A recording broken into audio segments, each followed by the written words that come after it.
Samuel Faye, je suis membre du Parti socialiste et également partie prenante à la coordination des forces sikapoises. Alors, est-ce qu'il peut revenir sur le contenu de cette rencontre, les points phares de cette rencontre? On se rend compte que dans le contexte actuel où on s'achemine vers des élections locales, il y a plusieurs débats qui se posent, dont le débat de la candidature, qui est candidat. On se précipite souvent pour se déclarer dans ce contexte. Alors, au niveau de notre plateforme, je pense que ce qui a été décidé, c'est de ne pas mettre en avant d'emblée une individualité, mais de regrouper des forces, de regrouper des habitants pour réfléchir ensemble aux préoccupations rencontrées par les citoyens dans leur vie de tous les jours, préconiser des solutions qui seraient tirées d'un programme inclusif qui serait mis en place de manière participative. Donc c'est aujourd'hui cela le but de cette rencontre. Et naturellement, il y a eu un travail préalable qui s'est fait pour identifier des axes stratégiques d'action. Et c'est autour de ces axes stratégiques qu'on va inviter les populations à réfléchir. Et sur la gouvernance, donc le management local, c'est sur l'hygiène, la sécurité et l'environnement qui sont des problématiques qui sont ressorties lors de nos débats et visites de proximité.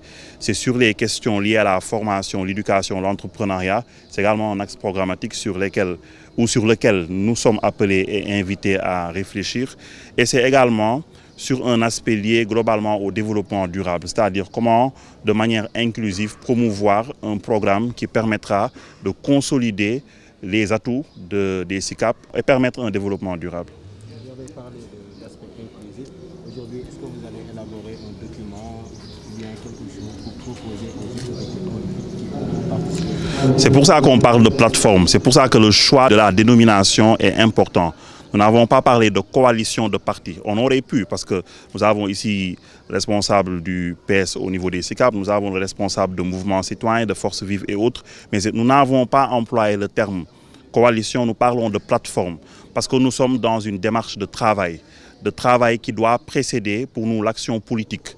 Donc il s'agit, avec ces axes que je viens de citer, de pouvoir inviter les populations, de pouvoir inviter la jeunesse à venir travailler, déverser ses idées, ses réflexions, et ensuite seulement le choix de l'équipe dirigeante sera mis en place. Et on pense qu'à ce niveau, il n'y aura pas de problème parce qu'il n'y a pas de choc d'ambition au niveau de la plateforme. On a veillé à ce qu'il y ait des personnes qui partagent des valeurs communes, des personnes qui sont mues par l'intérêt exclusif de voir le rayonnement des SICAP. Donc voilà le but de la rencontre, voilà le but de la plateforme. Encore une fois de plus, je le dis, il s'agit d'un espace d'initiative, de réflexion et d'action future sur la base d'un programme consensuel, d'un programme inclusif, participatif qui sera mis en place par toutes les forces en présence. Dans la réflexion qui doit être menée par les forces en présence, par les différents citoyens ici présents à cette rencontre, il y a la définition du critère à quoi le candidat doit ressembler. Donc il faut un portrait, il faut que les personnes présentes puissent se prononcer.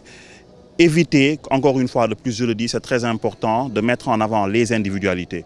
Je pense que nous avons longtemps souffert au niveau de la gouvernance locale des très fortes individualités qu'on veut mettre en avant et qui gouvernent comme des chefs et non pas comme des leaders qui parviennent à fédérer tout le monde autour de leur action. Donc c'est un nouveau management, je pense que mon ami Nabi en a parlé et c'est ça la vocation de ce que nous voulons faire.